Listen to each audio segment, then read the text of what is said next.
Kok yang akan Anda dapatkan ya cuman sebar data, Anda dipermalukan, tidak ada lagi dari itu, tidak ada lagi gitu. Pasti mengalami semuanya yang seperti itu. Akan dipenjara lah dengan kasus penipuan dengan ini segala macam. Itu pasti teman-teman mengalami kalau gagal bayar di pinjol. Ketika Anda tidak mampu bayar di pinjol yang tidak terdaftar atau tidak berizin di OJK, hal yang paling Assalamualaikum warahmatullahi wabarakatuh. Selamat siang ya, atau selamat sore ya buat teman-teman semuanya, khususnya yang selalu menantikan video terbaru, updatean terbaru dari channel Solusi. Untuk video kali ini masih banyak ya dari teman-teman yang bertanya ke saya, apa sih bang resikonya gagal bayar di pinjaman online ilegal dan pinjaman online legal? Karena masih banyak yang ragu, padahal sudah banyak yang membilang, mungkin yang memberikan solusinya atau yang memberikan kalau Anda gagal di pinjaman online ilegal seperti ini. Saya sendiri pun juga sudah sering sih membahas, tapi masih banyak dari teman-teman itu yang kayaknya masih kebingungan gitu loh. Misalnya gagal bayar di pinjol legal, ini resikonya apa sih? Gagal bayar di pinjol ilegal, resikonya apa sih sebenarnya gitu loh. Ini saya juga nggak tahu, entah malas melihat semua koleksi video saya atau kayak mana, saya juga nggak tahu ya. Tapi di sini karena masih banyak gitu loh, masih banyak, bahkan di komentar pun juga banyak, bang nggak usah berbelit-belit bang, sekarang jelasin aja kalau gagal bayar di pinjol legal itu resikonya apa sih, kalau gagal bayar di pinjol ilegal itu resikonya apa sih. Jadi di sini saya bahas ya. Tapi sebelum saya lanjutkan untuk membahas video ini, silahkan bagi teman-teman yang belum support channel ini, silahkan support dulu. Semoga saya makin semangat dan channel ini makin berkembang lagi, pastinya bisa memotivasi orang banyak ya. Oke, terima kasih ya untuk teman-teman yang sudah support channel ini, dan pastinya selalu silahkan di share juga ke teman-teman yang lainnya supaya tidak ada yang gagal paham lagi. Oke, jadi yang saya bikinkan resiko gagal di pinjaman online legal dan ilegal. Sekarang kita bahas untuk yang ilegal dulu ya. Ilegal. Kalau di ilegal ini kita sebutin ancaman mereka yang paling ngeri. Itu ancamannya kan pertama mau mendatangkan RT, RW untuk rumah kita, untuk menjemput tagihan kita. Itu yang paling sering ya. Habis itu mau mempenjarakan kita. Ya. Setelah itu mengadu domba orang sekitar. Ya. Habis itu dia mengancam kita untuk akan menarik aset-aset yang ada di rumah. Kan itu ya yang paling sering teman-teman temukan di mungkin yang gagal bayar di pinjaman online ilegal. Pasti mengalami semuanya yang seperti itu. Akan dipenjara lah dengan kasus penipuan dengan ini segala macam. Itu pasti teman-teman mengalami kalau gagal bayar di pinjol. Padahal konsepnya sebetulnya Anda gagal bayar di pinjol ilegal, itu yang akan Anda dapatkan ya cuman sebar data, Anda dipermalukan, tidak ada lagi dari itu, tidak ada lagi gitu. Mungkin sudah berulang kali saya jelaskan di video itu, sudah saya jelaskan. Ketika Anda tidak mampu bayar di pinjol yang tidak terdaftar atau tidak berizin di OJK, hal yang paling kan adalah dipermalukan. Karena satu-satunya kekuatan dari pinjol itu adalah menyebarkan data Anda. Karena apa? Karena pertama dia tidak berani mengunjungi Anda, itu pasti. Yang kedua, dia akan mengancam Anda dengan polisi, padahal kenyataan dia sendiri hadir aja ke tengah publik ini, dia tidak berani itu. Tapi pada dasarnya debitur yang gagal bayar di pinjol itu umumnya ketakutan. Karena apa? Karena rasa bersalah yang terlalu tinggi. Kenapa bisa terjebak ke sini? Pokoknya rasa penyesalan lah gitu. Jadi saking lamanya Anda merasa bersalah, itu akan semakin sulit pemikiran Anda itu untuk bangkit kembali. Anda makin terpuruk dan makin terpuruk. Ya. Terus dibilang lagi nanti petugas lapangan kami akan datang ke tempat Anda, katanya kan, dari pinjol ilegal ini kan sering itu. Pokoknya persiapkan uang Anda, petugas lapangan kami akan menjemput tagihannya langsung ke rumah Anda. Pada dasarnya dia itu cuma mengadu domba orang sekitar kita untuk mengancam kita lagi, untuk menekan kita lagi. Jadi yang dia bilang itu petugas lapangan itu adalah orang sekitar kita yang telah berhasil dia adu domba. Nanti orang sekitar kita lah yang akan menekan kita dengan bermacam-macam cara lah yang dibuat oleh orang sekitar kita nanti untuk menekan kita itu. Biasanya cuma seperti itu gitu. Hal lain yang lebih ngeri di atas itu nggak ada. Cuman dia itu bisa menguasai segi pengancaman sehingga kita pada umumnya yang debitur yang gagal bayar ya, itu kan kita yang menjunjung nama baik.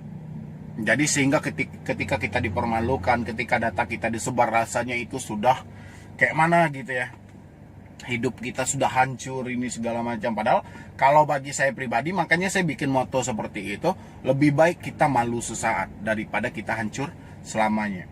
Data Anda disebar, Anda ditekan atau dikucilkan orang sekitar, itu cuma sesaat aja, sampai orang tahu fakta sebenarnya itu seperti apa dari pinjol ilegal ini.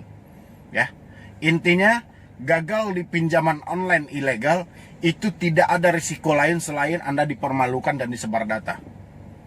Ya, pokoknya konsepnya online harus Anda rubah menjadi offline.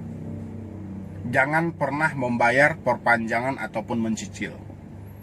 Konsepnya cuma itu, tidak ada hal lain. Anda akan terlepas dari yang namanya pinjaman online kalau Anda tidak berani offline.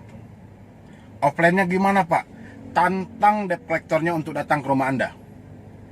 Ya, debt collector ilegal ini Anda tantang untuk datang ke rumah Anda.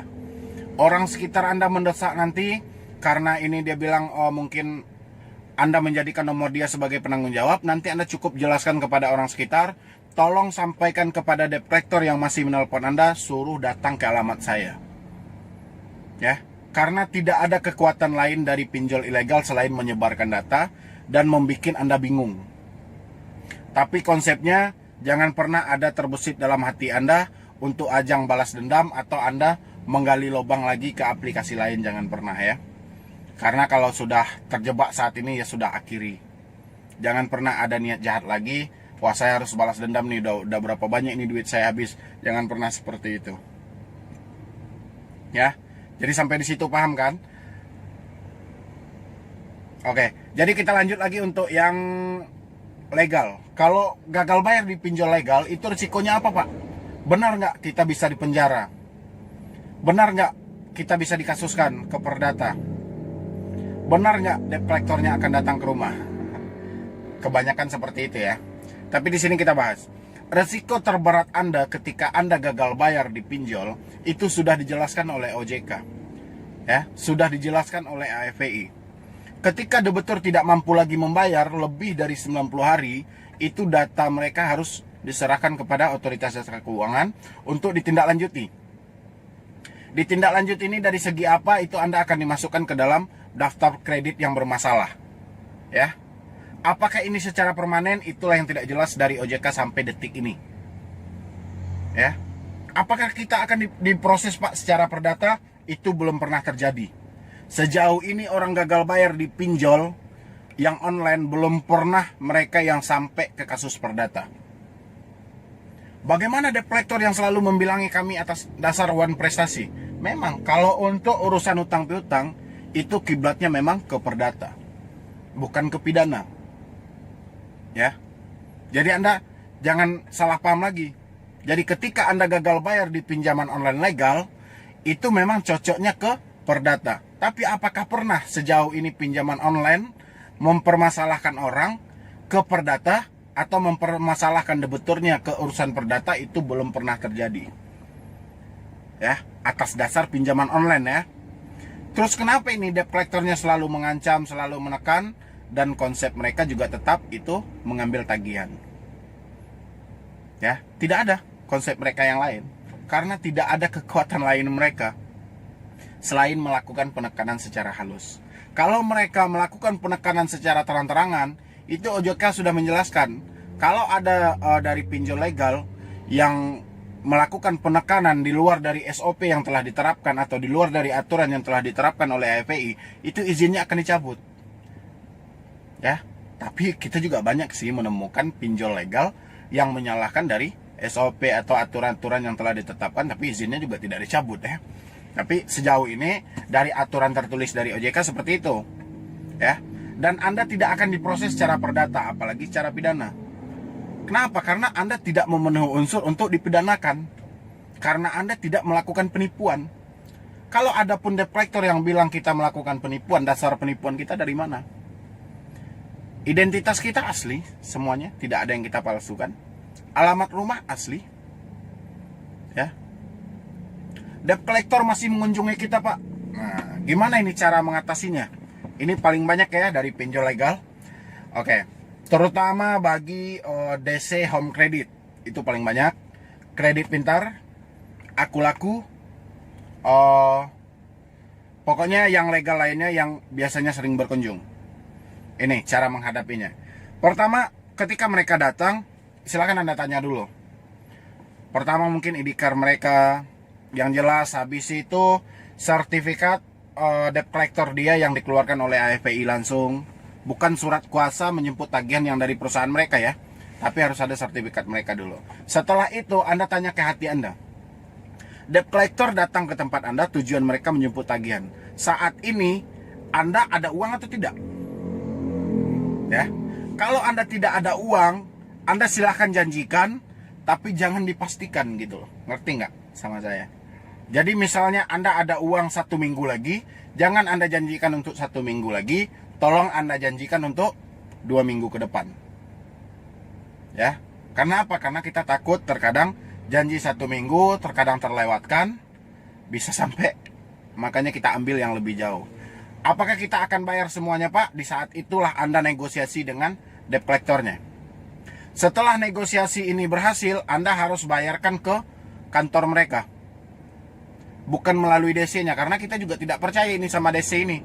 Iya kalau dia bekerja di aplikasi itu, kalau enggak kayak mana gitu loh, uang Anda hanyut kemana? Ya, atau debt collectornya bisa menjamin langsung Anda akan lunas di aplikasi itu. Anda silakan bayar. Konsepnya tidak ada yang perlu Anda takutkan. Gimana Bang nantinya kalau misalnya debt collector ini bertindak anarkis? Tidak bisa. Ya, karena itu rumah itu adalah tempat tinggal Anda.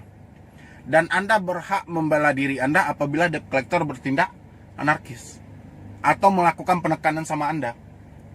Ya, Anda bisa laporkan dengan pasal 35 perbuatan tidak menyenangkan atau menyerang orang lain. Anda bisa gitu loh. Ya. Jadi konsepnya ketika Anda dikunjungi oleh debt collector, Anda nggak perlu takut meskipun situasi Anda tidak mempunyai uang. Yang penting tenangkan hati dan pikiran Anda dulu, silahkan Anda negosiasi sama mereka. Ya, negosiasinya apa Pak? Negosiasi pokok yang Anda terima. Kalau misalnya mereka tidak mau dan melakukan penekanan halus terhadap diri Anda jangan bayar lagi. Anda tantang mereka untuk melaksanakan dari penekanan mereka tadi. Contohnya, kalau seperti ini Bu, kalau seperti ini Pak, Anda bisa kami kasuskan, Anda bisa dipermasalahkan oleh perusahaan kami. Ah, ya udah. Sekarang karena Anda telah mengucapkan, Anda telah menyebutkan kalau saya tidak mampu bayar, saya akan dipermasalahkan oleh perusahaan Anda. Sekarang saya tunggu. Saya tidak akan bayar lagi, saya tunggu undangan dari pengadilan, kita bertemu secara sidang nanti di pengadilan. Boleh silakan Anda berikan undangannya sama saya. Pokoknya intinya apapun tekanan dari debt collector, itu konsepnya mereka juga pengen tagihan, ya, tidak ada tujuan mereka lain, tapi karena sulitnya mengambil tagihan terhadap diri Anda, makanya dia melakukan tekanan dan tekanan secara halus. Padahal konsepnya itu tidak ada, ya, karena tidak masuk akal. Tidak masuk akalnya gini, utang cuma 2 juta, Anda mau diarahkan ke perdata, perdata berapa habisnya gitu loh, untuk mendaftar, sewa pengacara, belum lagi ini, belum lagi itu, bukan, kalau di logika kita nggak temakan gitu loh, ya. Jadi makanya saya bilangin, debt collector telah kehilangan akal caranya ngomong sama Anda, sehingga dia melakukanlah penekanan dan penekanan. Dan ditambah lagi debt collector ini pandai pula membuat drama. Dulu Bu, dulu Pak, pernah orang yang kejadian seperti ini sampai dipermasalahkan secara hukum dan akhirnya sekarang di penjara. Entah siapa yang dulu itu, kita juga nggak tahu. Dia cuma lagi ngarang cerita. Biasanya debetur yang kehilangan akal langsung dia cerna itu. Padahal itu nggak ada. Ya, jadi intinya yang saya bilangin di judul tadi, gagal bayar di pinjol ilegal dan gagal bayar di pinjol legal, itu konsepnya juga hampir sama. Anda tidak akan pernah dipenjara, Anda tidak akan pernah diperdatakan, tapi debt collector hanya melakukan penekanan untuk Anda. Supaya apa? Supaya di konsep awal Anda harus membayar di aplikasi mereka. Sekarang kan di tengah COVID saat ini, Anda tanyakan ke hati Anda, kira-kira yang Anda butuhkan saat ini apa? Membayar hutang atau bertahan hidup? Itu konsepnya ada dalam diri Anda. Jadi intinya, segala resiko atau apapun resikonya, tentang gagal bayar di pinjol ilegal dan pinjol legal, itu resikonya ya satu di blacklist, yang kedua dipermalukan. Tidak ada resiko lain dari itu. Ya, sekarang tinggal Anda tenangkan hati dan pikiran Anda. Silahkan gunakan moto saya, lebih baik malu sesaat daripada hancur selamanya. Oke? Jadi kurang lebih itu jawabannya dari teman-teman yang bertanya ke saya, resiko gagal bayar di pinjol ilegal dan legal. Silahkan Anda pahami, silahkan Anda cerna. Dan mungkin cuma itu dulu yang dapat saya sampaikan. Terlebih dan terkurangnya saya mohon maaf. Nanti kalau masih ada pertanyaan dari teman-teman semuanya, silahkan di nomor di bawah ini, ya. Nanti insya Allah akan saya jawab. Dan begitu juga kalau misalnya ada misalnya masukan dari teman-teman, saya harus bahas video tentang apa, silahkan juga diajukan. Bagusnya saya bahas seperti apa sih supaya channel ini makin berkembang dan makin disukai oleh orang banyak, pastinya bermanfaat. Ya, jadi sekian dulu dari saya, Medi Broni. Wassalam. Mengadulu cinta dan adik katakan, kalau di hati hanyalah permainan.